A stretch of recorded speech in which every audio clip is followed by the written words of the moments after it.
NSA official goes rogue, reveals the disturbing thing surveillance state is doing right now to Trump, by Michael Schiff for veteranaf.com.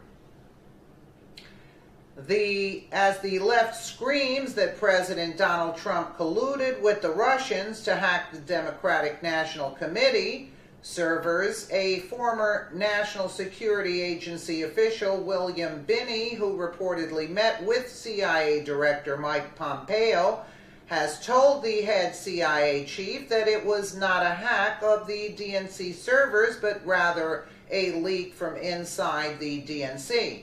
This claim runs counter to what many in the intelligence community have stated, which is the leaked emails were revealed via Russian hackers. There are those in the intelligence community who consider William Binney a conspiracy theorist who is not to be believed. Mr. Binney left the National Security Agency in 2000 and has since testified in numerous instances about previous NSA activities in foreign countries. In 2014, Mr. Binney testified at the Bundestag Commission, which investigated NSA activity in Germany. His presence at the Bundestag Commission certainly didn't win him any fans at the CIA or the NSA, and is likely the motive for both of these agencies discrediting him.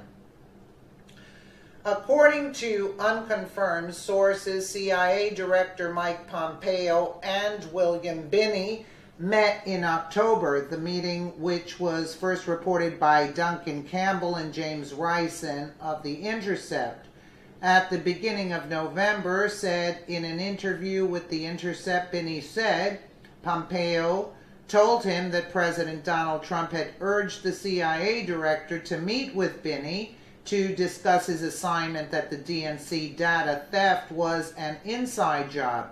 During their hour-long meeting at CIA headquarters, Pompeo said Trump told him that if Pompeo wanted to know the facts, he should talk to me, Binney said. Despite what William Binney told Director Pompeo, it seems that the CIA is officially standing behind the position that it was Russian hackers who caused the DNC leak in response to reports of the Binney and Pompeo meeting. A CIA spokeswoman said the director stands by and has always stood by the January 2017 intelligence community assessment, which concludes that Russia did in fact interfere in the 2016 presidential election. The same CIA spokeswoman added the director has been adamant that CIA officers have the time, space, and resources to make sound and unbiased assessments that are delivered to policymakers without fear or favor, examining what is publicly known about DNC activities and Hillary Clinton's proclivity for lying. It is entirely possible that the leaked emails from the DNC were an inside job and that certain elements within the CIA are covering it up. However, there is no substantiating evidence to prove the CIA knew otherwise. This reported meeting between Binney and Pompeo is out of character for the CIA director, considering that Mr. Binney on numerous occasions has accused the CIA and the NSA of violating the Constitution in numerous ways. Conversely, in Europe, Mr. Binney is considered to be a truth-telling whistleblower. In addition, NBC News recently reported that the meeting between the 74-year-old NSA official and the head of the CIA is interesting, considering that Binney has made frequent appearances on RT, Russia's state-funded broadcasting and internet news agency, which the CIA recently accused of acting as a propaganda arm for Russia with the goal of undermining confidence in American democracy. Bringing some clarity to whether or not this meeting actually took place, the Intercept reported that the meeting was in fact confirmed based on their interviews with Binney, an unnamed intelligence source, and a colleague who was with Binney at the meeting.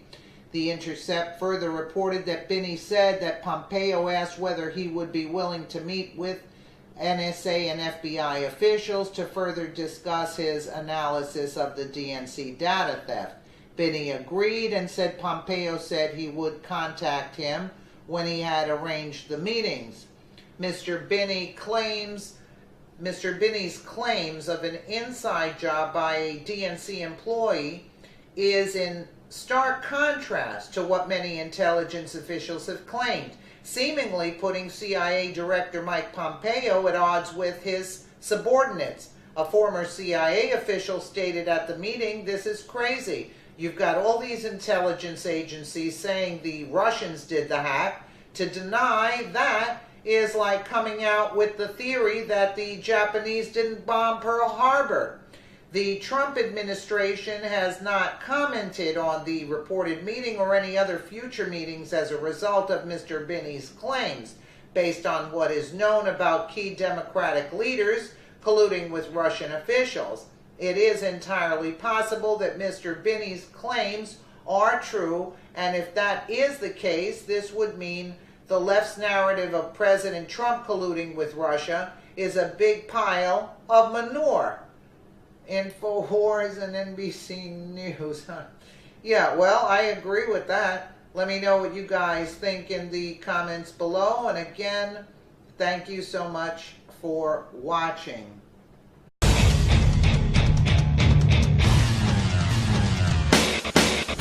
Welcome to my chambers.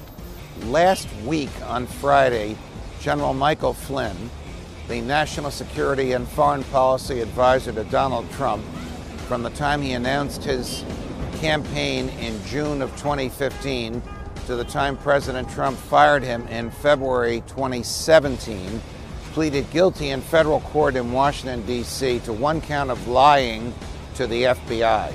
The FBI interviewed General Flynn in his office in the West Wing of the White House in the fourth day of President Trump's term on January 24, 2017.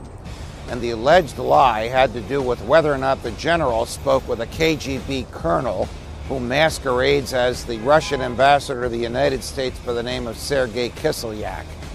The general had spoken to the colonel, and the conversations with the colonel were perfectly lawful. They had, however, been recorded by FBI surveillance, so the FBI agents who were interrogating the general knew exactly to whom he had spoken and what he had said. Yet when the general told the FBI that he had not discussed a particular area, the sanctions to be imposed on Russian individuals as a consequence for Russian meddling in the American presidential election in 2016, he had lied. Why would the general want to hide something when the conversation was lawful? Flip side of this, why would the FBI want to interrogate the general about a conversation when they already had a transcript of it? So something is missing here, and what I suggest is missing here is whatever the campaign might have been doing with the Russians before Donald Trump was elected. General Flynn, because of other allegations of criminal behavior about him, and because of evidence in support of many of those allegations, was facing close to 60 years, 60 years, in a federal prison. As a result of the guilty plea to one count of lying to the FBI, he's only exposed to 6 months. Wow, what did he do to get a deal like that? He probably told the people who prosecuted him what he was trying to hide from the FBI agents to whom he lied. And it was probably about the president. We don't know what the president knew. We don't know when he knew it. We don't know if these conversations were innocent or if they involved illegal activity. But we know that Bob Mueller, the special counsel, seems to be getting closer to the White House itself. Welcome to my chambers. Fight the good fight.